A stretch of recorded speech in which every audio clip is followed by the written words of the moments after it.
Hello, everyone. Welcome back. So, I thought today would be a good day to talk about what's going on between the United States, Russia, and Ukraine. Okay. So, a lot of that's in the news. So, the first thing I want us to kind of like put on a table here is that there's only one war that's happening that's of any consequence. Okay. And that's the war between the Democrats and the Republicans. Okay.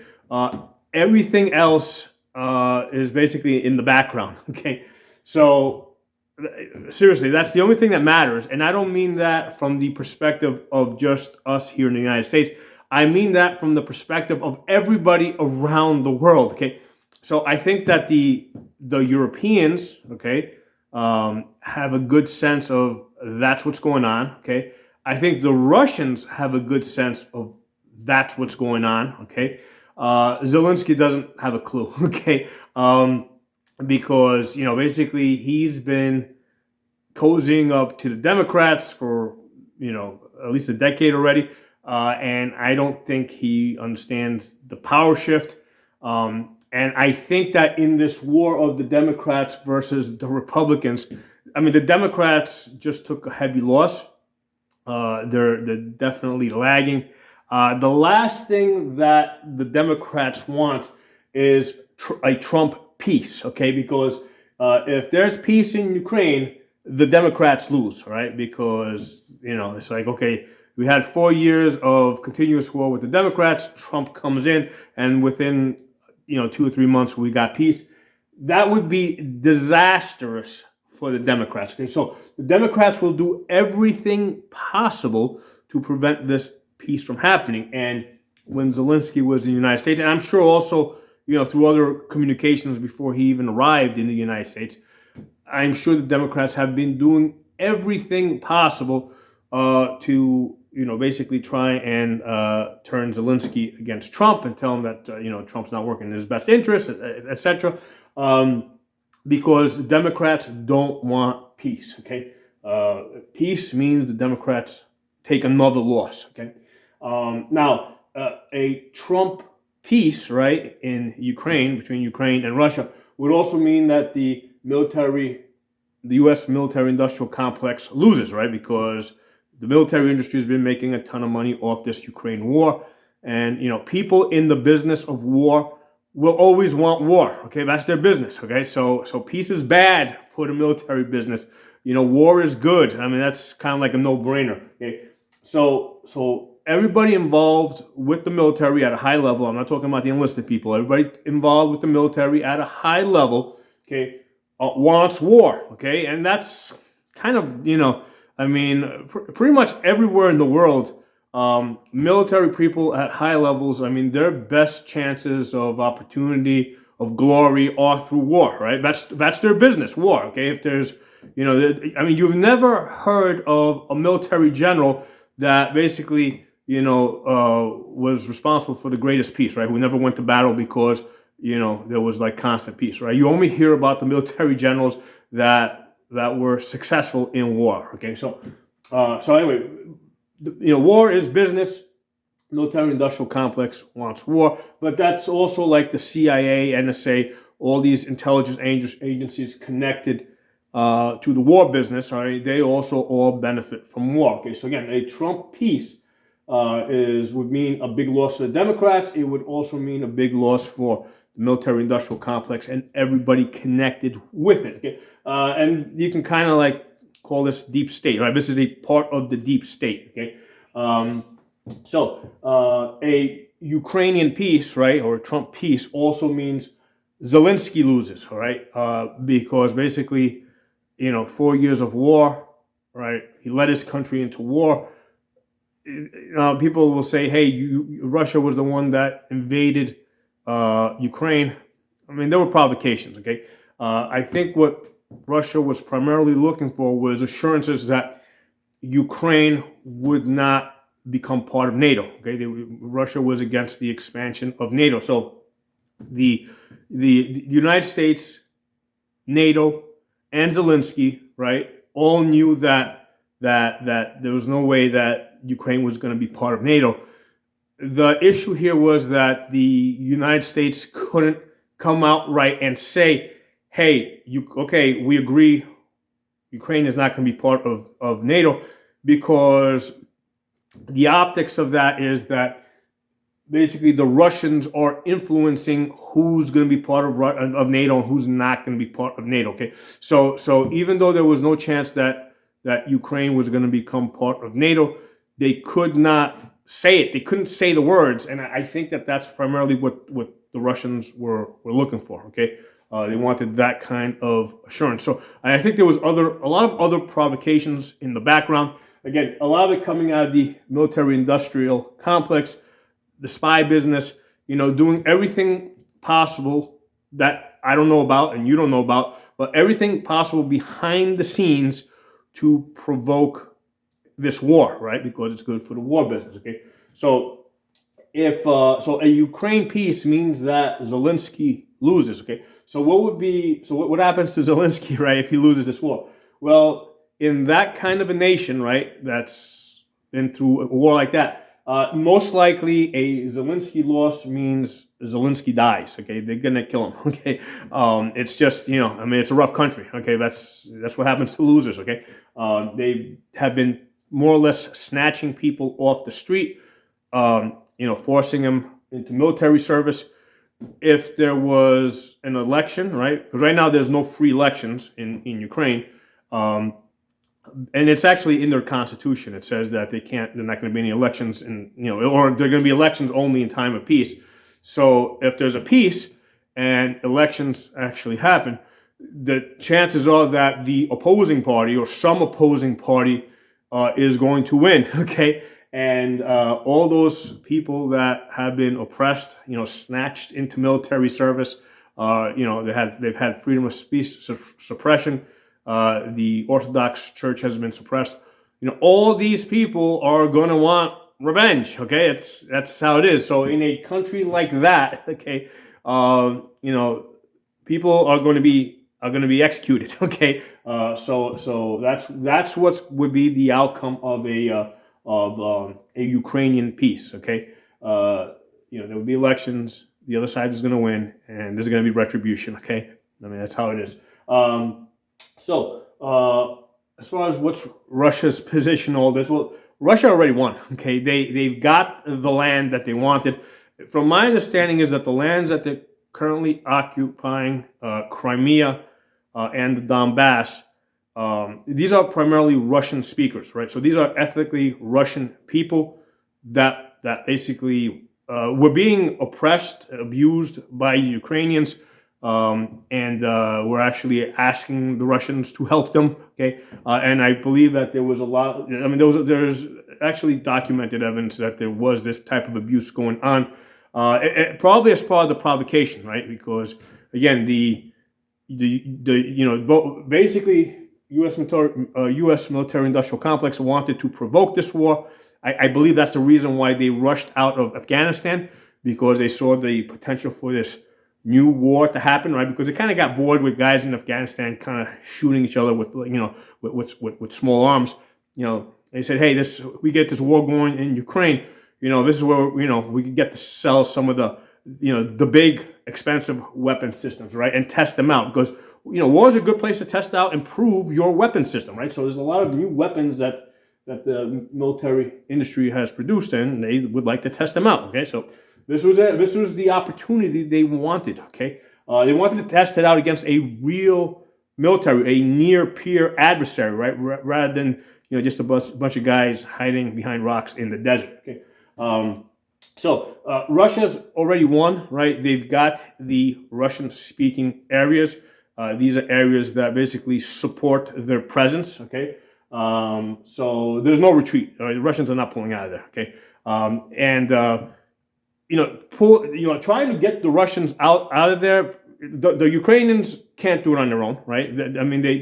They've lost like 1 million men already. So the Ukrainians can't get them out. Okay, the United States and NATO trying to get them out pretty much means World War III. Okay, so what are you left with? Okay, the only other option is we stop the war as is, the lines stay as they are, and we have peace. Okay, and the idea here is that the the assurance of peace was that the United States was going to enter into this mineral rights contract with the Ukrainians, so that they would basically start excavating and development businesses in those areas that border Russia. So now you've got American businesses there and American security forces there, right, protecting those businesses. So now if the Russians were to try and invade, now they got to go through Americans. Okay, so that was the security assurance, right? And Zelensky understood that, right? But again, I think he was.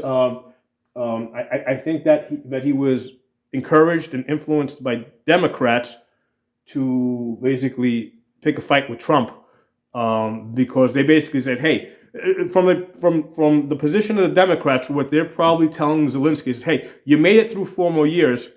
If you can drag this war out another 4 years and wait until we're back in power, we're going to give you all the guns and weapons you want." Okay. So I think that that's the fruit that they're dangling in front of Zelensky, right? They're saying, hey, don't make peace, wait this out for another 4 years. If Trump can't get that peace in the next 4 years, he's, the Republicans, Vance, or whoever's running, is probably not going to win re-election, right? If there's constant war in Ukraine, then Trump has failed in this peace initiative. So then, basically chances are very good chance that the Democrats are going to come back into power, and you, Zelensky, get whatever you want. You get to stay alive. Okay. So I think that's the fruit that they're dangling in front of Zelensky, right? And Zelensky's thinking, okay, we made it 4 years. I guess we can go another 4 years. So that's what's going on over there. Okay. But Russia has won this war. There's no ifs, ands, buts about it. They got the territories that they want with the Russians, the ethnically Russian people that speak Russian. The people being occupied seem pretty happy with the Russian presence there. So that's how it's going to stay. Okay. So what else we're talking about here? Okay. So now I want to talk about from the perspective of what's best for the Ukrainians. Okay. What's best for Ukraine? So the thing that's best in the best interest of Ukraine is neutrality, right? That's how they win. They make a deal. Not with the United States. They make a deal with Russia, okay? Because that would be like playing, like playing the more advanced move, right? Because right now they're talking to Trump. They're talking to trying to get Trump to negotiate this, or not really, but supposedly they're talking to Trump about peace only in the hopes that they can really get more weapons, okay?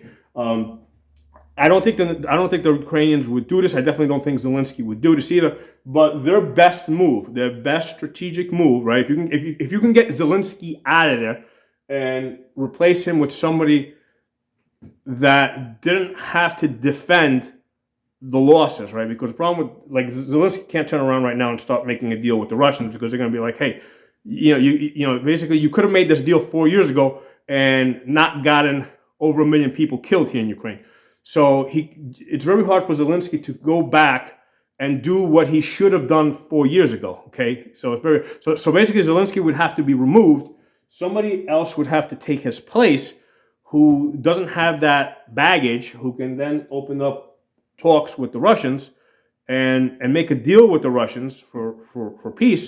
And essentially, what the best thing for Ukraine to do is do business with both the Russians and the United States, which is what they should have done from the beginning, right?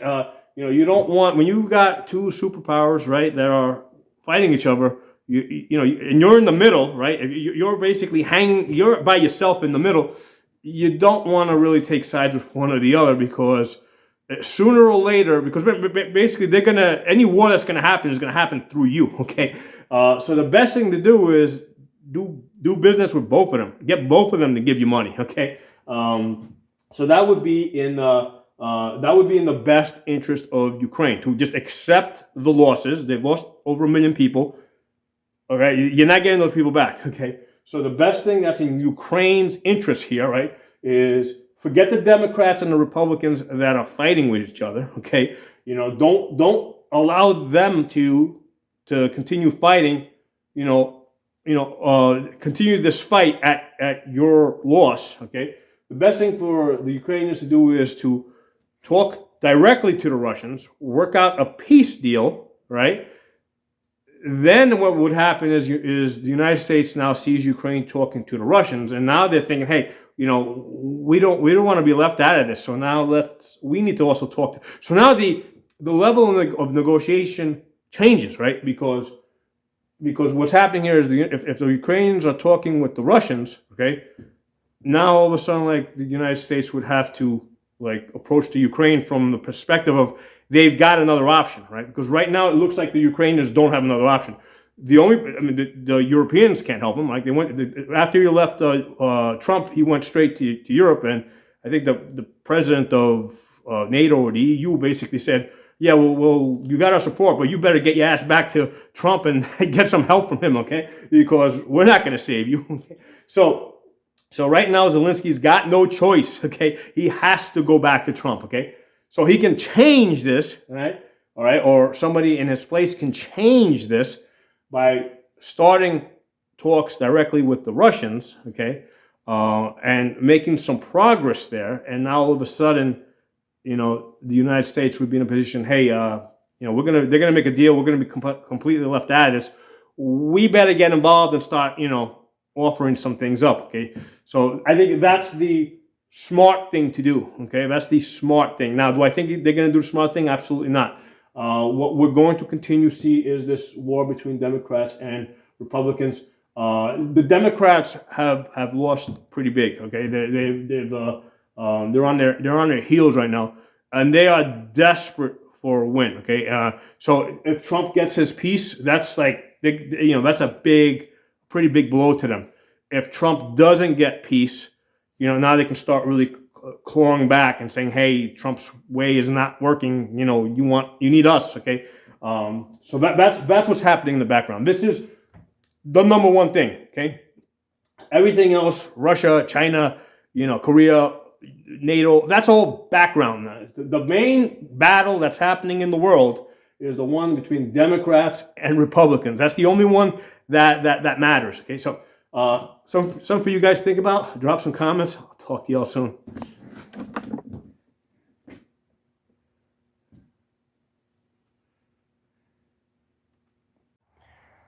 Hey everyone, I want to add one more thing to kind of wrap this up with Ukraine and Zelensky. So Zelensky and the Ukrainians in general made a very bad mistake of getting involved with U.S. politics. Okay, most seasoned, experienced politicians in Europe and around the world know not to get involved in U.S. politics. Basically, you keep your mouth shut and you try to benefit from whoever's in power. You don't try to favor one side versus the other side, or cozy up to, or make it seem like you are cozying up to one side versus the other side. Okay, so that was a big mistake, and that's basically I think in the realm of like international politics, that's like a rookie mistake. Okay, and that's one of the problems with having electing a rookie, right, to a position of power. Like Zelensky or like Trudeau in Canada, you don't take political sides in the United States. You just see who's in power, and you basically make the best out of it.